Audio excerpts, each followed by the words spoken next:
up, you sunshine? It's your girl Cleo. If you clicked this video, you probably want to get some inspiration for your room, or maybe you're here because of me. Nakakarupok naman yon, sure. Anyway, after weeks of doing this whole makeover, here's how I turned this mess to one beautiful mess. 1, 2, 3.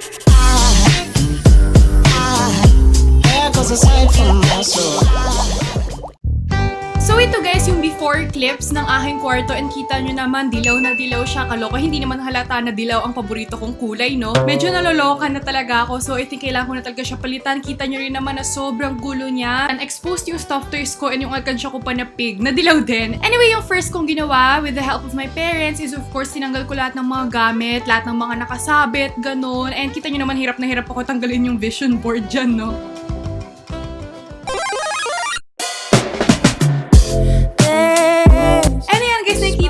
Pinipinturahan po namin, and yes, yan yung first sa to-do list namin because finally guys, hindi na po dilaw ang kwarto ko, and the color that I used is Coral Reef for your reference lang. So ayan, may explain ko yun mamaya kung bakit.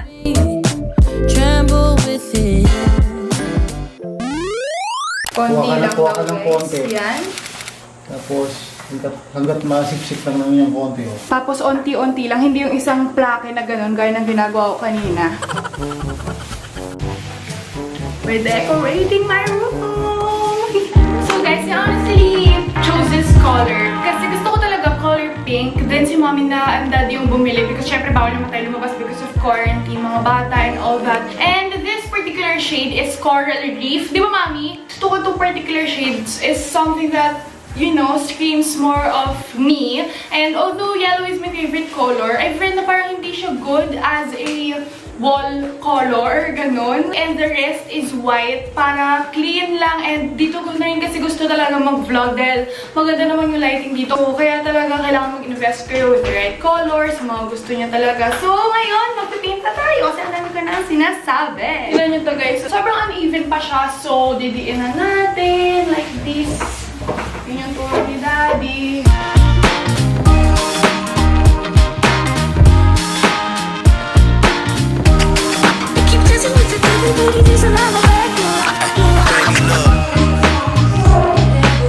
Color pink. Oops! Tama.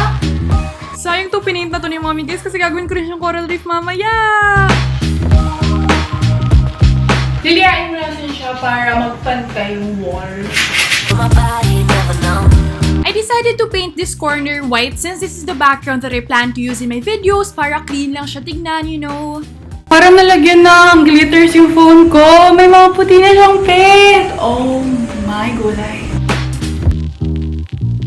Hi guys! I'm sorry if I look like this. Anyway, nakatapos ako ng first and second coat for this white wall over here. And actually, in Instagram story ko yun. Parang sneak peek lang for you guys. And now, gawin ko na yung third coat. So, yun yung final coat natin. Wish me luck. It's so tiring but fulfilling actually after mag-paint. Parang yung sense of fulfillment.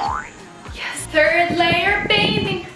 Third coat painting. Final.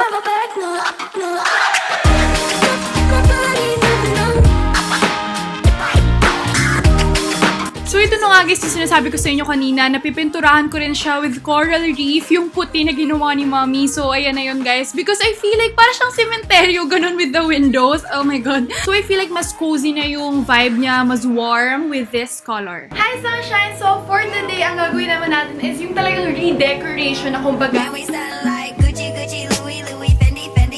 Uunahin na natin itong part na to, itong color white na yan. Of course, syempre gusto ko na maayos to lahat. So dahil wala pa tayong sabitan ng mirror dito sa wall, gagamit ako nitong little thing na to na parang sabitan siya. Ayan, fix on. And bali, i-hammer ko lang to doon sa wall tapos pwede na siyang isabit. Ayan. Our mirror is finally here. And ngayon naman, aalisin ko yung mga stuffed toys. Diyos ko po, ang dami kasi. Guys,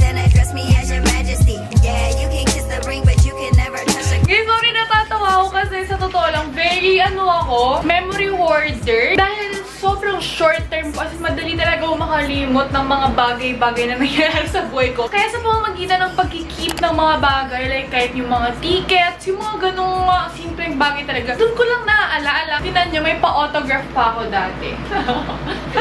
Julian! Oh my God!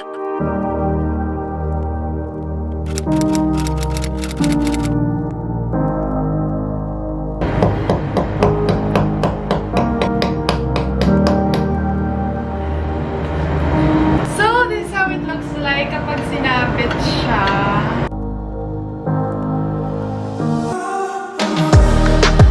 So ngayon guys, imamartilyo natin itong pangalawa and lalagay ko lang siya dito dahil parang cute, twinning sila, ganon.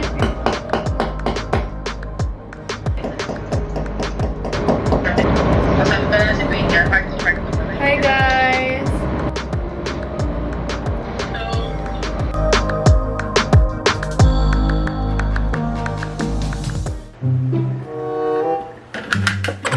Epic fail, sis.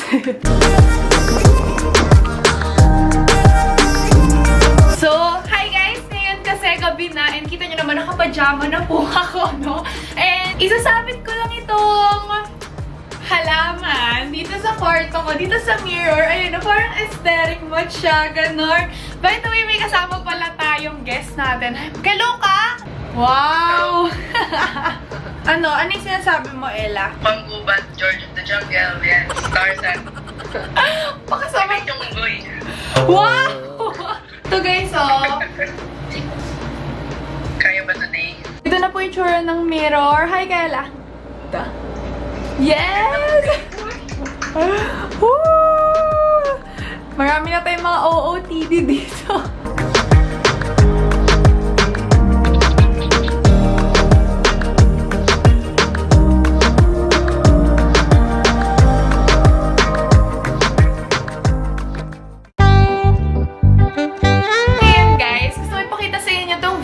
Board. Kasi di ba sabi ko sa inyo, ay, shemay! So ito siya guys, kita nyo naman, punong-puno yan talaga ng mga triangle. Tapos kung ano-ano yung mga nakalagay dito dati. Pero ngayon kasi, gusto ko na parang talagang vision.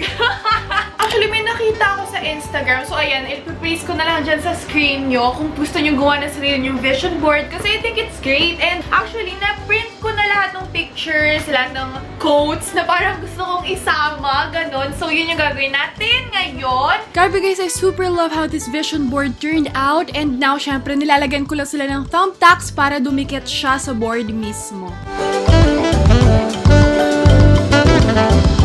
And to paste this on the wall, I used some electric tape. And I know this isn't ideal kasi mas maganda talaga na may tali, ganon, para hindi na siya nagmamarka sa wall. But I have no choice. I still love how it turned out. And I love this little corner of mine. Also, shout out to Daniela for creating this beautiful art for me. For this one, I call this my photo grid. Wow, parang yung application lang, no? Anyway, I call this my photo grid because basically, pinagsama-sama ko dito lahat ng Polaroid pictures na mahalaga for me and dinisplay ko lang siya sa wall because I feel like it's very important for me as well to see na may mga taong may care sa akin, ganon. Also, tinali ko yung fairy lights around the photo grid so it creates this special light around the pictures. Okay, I know you're wondering ano naman ang pinagagagawa ko dito and I'm actually displaying these boards as designs in my room. I also love how these two complemented in the wall of my room and yeah. Also, thanks to my dad dahil tinulungan niya na ako sa pagmamartilyo because dyan ko rin isasabit yung photo grid ko and also the frame that contains my childhood pictures. Baby, kiss me. Fill my heart with song and let me sing forevermore. You are love for life. Now that we're almost done with everything, meron na lang last na natitira and it is this part na, in Ella's words, parang tambakan ng salon. So, yun yung kailangan nating linisin ngayon. So, first is that I want to replace this old frame of mine into a basket that I bought from Shopee. If you haven't watched my Shopee haul yet, I have there some room decors na talagang ginamit ko in this room. So, if you wanna score those products as well, then go watch it after. Anyway, I have this cute little basket that I wanna place here.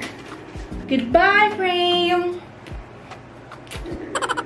So ayan, onting linis-linis lang and my skincare corner is finally nice and clean again. I super love this part of my room. Oh my god, I think this is my favorite. I really like this accent. I am also planning to grow an actual plant. And gusto ko guys yung sinasabit. Like, I think it's nice if I have it somewhere here. So yun, I'll just update you when that happens. Okay, pag umabot na kayo sa clip na to, ito na ang signos na kailangan nyo nang maglinis ng inyong kwarto. And syempre, yan yung last step kasi ayaw naman natin na magulo ang kwarto natin and hindi malinis ang paligid. 1, 2, 3.